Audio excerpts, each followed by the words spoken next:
Ndugu zangu, kama tulivyoongea asubuhi ndicho kilichotokea. Nilisema kwamba mtu yote mwenye pressure na game za basketball achana kabisa na hii mechi, sisi tutakupa matokeo. Of course mechi ilikuwa nzuri, ilianza vizuri katika kota ya kwanza ambapo ilikuwa ni close game, point 23 kwa 21 hadi kota ya kwanza inamalizika, lakini kota ya pili jamaa waliwasha switch fulani hivi, yani kama walikuwa wanatuonyesha kwamba inatakiwa mjue kwa nini sisi tulifika finali mwaka jana. Wamecheza defense nzuri sana katika kota ya pili.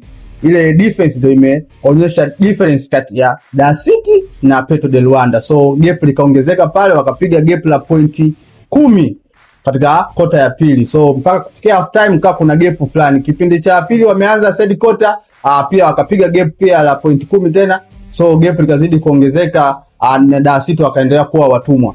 Difference ilikuwa ni ndogo sana katika game ya leo, lakini ni small details ambazo of course zinaleta difference kubwa sana. Kwa mfano, ukiangalia Dar City leo wameshuti pointi 3-10, ambazo yani pointi 3 ambazo wamepata ni 10, wakati jamaa wamepata pointi 3. So unaweza kuona kama Dar City mbona amewazidi kwenye 3 points, imekuaje? Lakini utagundua kwamba jamaa wao waligundua of course 3 points haziendi. Kwa hiyo kilichokuwa kinatokea ni kwamba wakikosa zile 3 points, wana watu ambao wanawai zile rebound, so wanakuwa na opportunity ya kuscore points. Hizo ndo detail ndogo ndogo. So kwenye rebounds jamani wazuri sana kama tulivyoongea asubuhi, na wao wakawa naziwai.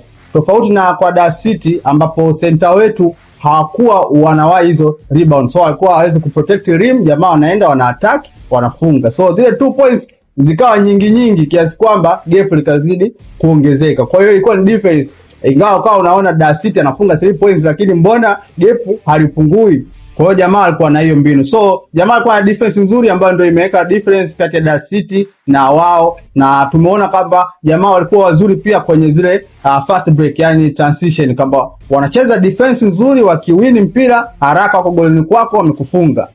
Ukianza wanakaba tena wanakufunga. So ni kitu ambacho huwezi kukibadilisha. Dar City kapoteza kwa pointi 75 kwa 100. Game ijayo Dar City ni kesho ambapo watacheza na RSSB Tigers. Sasa kitu ambacho natakiwa ukielewe ni kitu kimoja.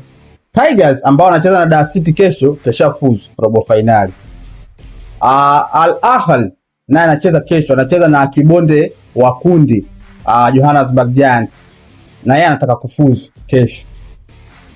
Timu nyingine ambayo imefuzu ni Petro de Luanda ambao wamewafunga leo Dar City. Kwa hiyo timu ambayo itabaki hapo itakuwa ni Dar City na Nairobi City Thunder. Yani hao ndio watakuwa wanagombania hii nafasi moja ya 4 ili kwenda robo finali. So mechi ya kesho ya Dar City ni ya muhimu sana, kwa sababu mechi ya kesho anacheza na RSSB Tigers ambao tayari wameshafuzu wa jamaa Rwanda, ambao Tigers pia wana game ya mwisho kesho kutwa dhidi ya Nairobi City Thunder. Kwa hiyo nafasi ya kwenda robo finali ya Nairobi na Dar City imeshikiliwa na RSB Tigers. Kwa hiyo hapo mtu ambaye atachanga karata zake vizuri ndio ataenda katika hatua ya robo finali. Ingawa mimi bado naipa nafasi kubwa Dar City kwa sababu moja. Dar City ameshinda mechi 2, amepoteza mechi 2. Wakati Nairobi wao wameshinda mechi 1, wamepoteza game 3. Kwa hiyo nafasi kubwa bado anayo Dar City ya kufuzu katika hatua ya robo finali, na kesho Al Ahly ana uwezo wa kufuzu robo finali kwa sababu anaenda kucheza na kibonde wa kundi Johannesburg Giants. So nafasi ya Dar City bado ipo jamani, msije mkawa mmejitoa Dar City kwa vile kafungwa mechi 2 mfululizo. Nafasi bado ipo. Cha muhimu kunywa maji mengi, fuatilia game ya kesho ambayo itachezwa saa 10 jioni kwa majira ya Afrika Mashariki.